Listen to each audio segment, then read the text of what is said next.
touched it, and it's imbued with magic. I believe it was from A New Hope. I think it was from the first movie. And to hold it, it feels like a powerful fucking totem.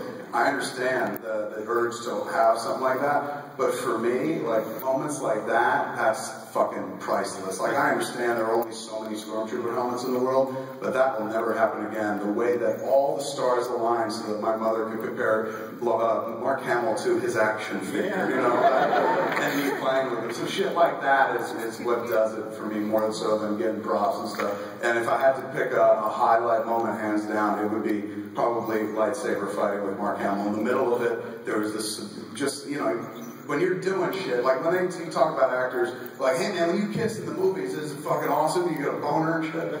And, or maybe that's just Jason Mewes asked people.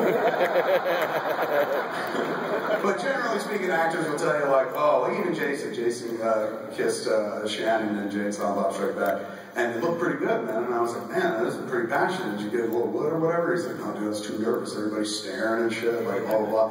There's all that pressure. So I had a moment like that myself. It wasn't kissing, but like, I was trying to remember all the moves of that fight, you know, because we had practiced that fight for like 3 days. And it's very basic in terms of the moves I had to make, but you just have to make sure you're doing your move so that when Mark or the stunt person's coming through doing their move, you're blocking it and not fucking getting hit in the head or something. So the whole time I'm doing the routine, I'm just sitting there going left, right, forward, back, left, right. I'm just doing, essentially playing a video game in my head to just remember what I'm supposed to be doing at that point. Every once in a while I have a presence in mind and throwing a flourish, like at one point I twisted it and shit like that. But generally speaking, if you look at me, the whole time I'm acting. You can watch me act and try to remember what to do. But I was on set in the middle of one of those takes, we finished one, and they're like, okay, we're going to reposition, go over here. And I was standing there, I looked over, and there's Mark Hamill painted with a domino mask with a giant dopey fist on his hand with a vibrator sticking out of it, but now has a stick attached to it. That's going to be a lightsaber in post, but right now it's just a giant dopey stick with a fist in it. And there's me holding like a blunt saber, so it looked like a bomb, but it had a stick in it that was going to be replaced by a laser. And I looked over and I was just like, this is it. Like, I'm standing here, and you know, yeah, he's not Luke Skywalker, and yeah, this ain't fucking Star Wars, far from it, but I'm having a lightsaber battle with Luke Skywalker, man. This is it. Like, life's come full circle. So that was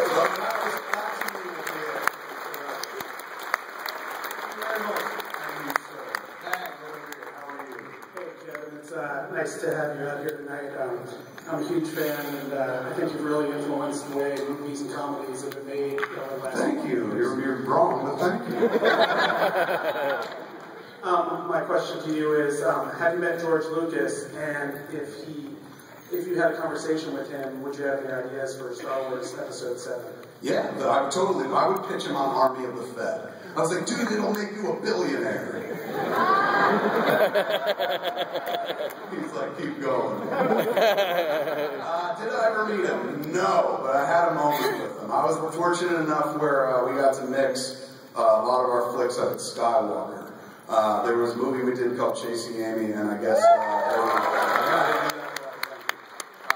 in which we talked about Star Wars. But there was this flick where it played very well to some cast who worked up there, Phil Benson being one of them. Phil Benson is a guy, if you've ever seen the documentary on the Clerks 10 DVD called The Snowball Effect, he made that documentary, which is a powerful document. You watch that documentary, it makes you want to make a movie like that. It's a narcotic of some sort. It makes you think you could be a filmmaker, because you're watching the story of this idiot who's not a filmmaker become a filmmaker. So Phil Benson was up at Skywalker. He loved Chasing Amy. And he reached out, and he's like, whatever you guys are doing next, try to bring it up here, man. We'll work out a deal. We understand it's Skywalker, and we do big movies and special effects, but we're trying to do everything, so please consider us. So we had Dogma next, and we said, hey, we got this movie that we'd like to next. And they watched it, and they're like, oh my God, we thought you would bring us a movie, you know, like Chasing Amy, people talking to each other, but this actually has effects in it and stuff. Yeah, bring it here. So we went up to Skywalker and mixed Dogma. We're mixed in the stages of mixing Dogma, and that's the first time I ever went up there. Yeah, Chasing Amy, we didn't go. Dogma was the first time. And during that period, I met my woman who would become my wife, Jennifer Schwalbach. She had interviewed me a few, I said to that. And then she came out to the Dogma set while we were shooting, and in post, she wound up moving out to Jersey to work at the MTV up in the city, and then she got pregnant because my sperm was good then. And never been able to do it since. And so she came to live in Jersey, and we eventually wound up getting married. We wound up getting married up at Skywalker Ranch. We're up at the ranch mixing dogma, and it's beautiful. If you ever get a chance to see it, like you would think, Skywalker Ranch, you're gonna walk in, there's a giant ad, and there's fucking Yoda's gonna be like, this way, my friend, you know. But nothing. Like if you blindfolded you and took your blindfold off there, you would not know where to fuck you. You would not have any hint of Star Wars or the trilogy or Indiana Jones or anything like that. There's one lake where if you look out, I believe they have one of the characters from the Return to Oz movie, the Tick-Tock, is on the property. And if you go into the big house, you'll see the only piece of Star Wars evidence I saw in all my time there was a little bowish maquette from like when they designed the characters sitting on a shelf in the library.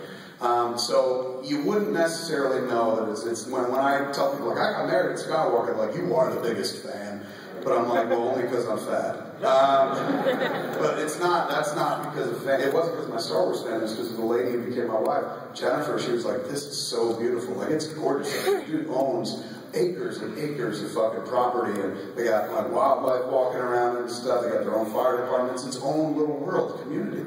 So, you know, it's beautiful, you're back to nature and shit. And I came home from Nixon one day, and I was like, what'd you do today? She's going, you know what, I just sat around, I was thinking, if we ever get married, we should do it up here. And I was like, oh, right on. And it was a foregone conclusion there might be marriage, because she was already pregnant and stuff.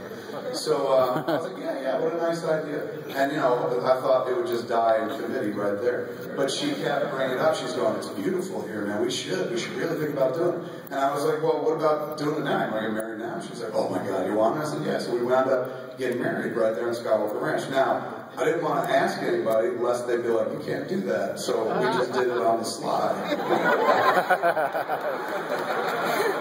And I remember, like, you know, after it happened, there was an article went out in the press that said Kevin Smith, the filmmaker Kevin Smith, married Jennifer Schwab at Skywalker Ranch, and we were still mixing dogma there, and somebody came in, they were like, when did this happen? And I was like, this weekend, we just did it at the house where we were staying. We brought in this Dutch Catholic monk we found on the internet. And he married us. It was quiet. But, you know, they were like, there's only been one wedding here. It was George's niece. And I was like, well, now there's been two. So they were very, very sweet about it and stuff. And, you know, they didn't kick us out or very accommodating. And it's during that trip when I again, it's not meeting, but I had my interaction with George Lucas. Rick McCallum, the producer of the next trilogy, the second trilogy, while we were mixing, he came into our room, he was talking to one of our mixers, and somebody was like, Kevin, this is Rick McCallum, he's doing the next trilogy. I was like, hey man, oh my God. I said, you know, naturally we can't wait. And this is before the Phantom Menace trailer came out. So he goes, well, we're mixing the trailer next door. Do you want to come watch? And I was like, oh.